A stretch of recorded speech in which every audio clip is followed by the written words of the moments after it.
आज मी आलेले आहे आळंदी इथून पुढे चिंबळी हे जे गाव आहे त्याच्या बर्गे वस्तीवर।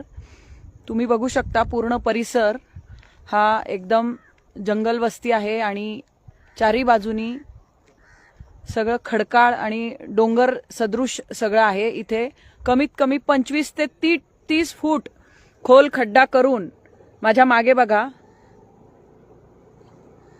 वक्फ बोर्डाने ताबा मारण्याची तयारी केलेली आहे। इथे एका मशिदीचं काम सुरू आहे आणि ते इतक्या मोठ्या प्रमाणात आणि एवढ्या मोठ्या प्रमाणात हे काम सुरू आहे।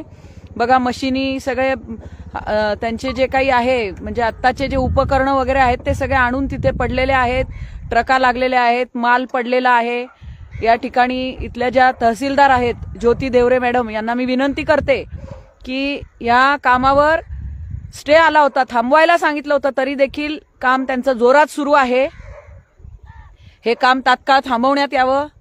आपल्या महाराष्ट्राचे मुख्यमंत्री श्री देवेंद्रजी फडणवीस साहेब, त्याचप्रमाणे उपमुख्यमंत्री एकनाथजी शिंदे साहेब यांना मी या लाईव्ह मधून निवेदन करते, सगळ्यांनी हा लाईव्ह जास्तीत जास्त शेअर करा।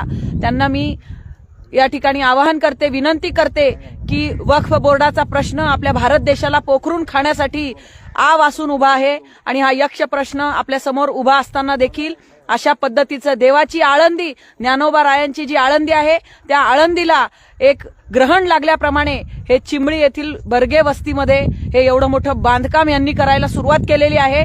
ताबडतोब हे बांधकाम या ठिकाणी थांबवण्यात यावं आणि ज्यांनी ही जागा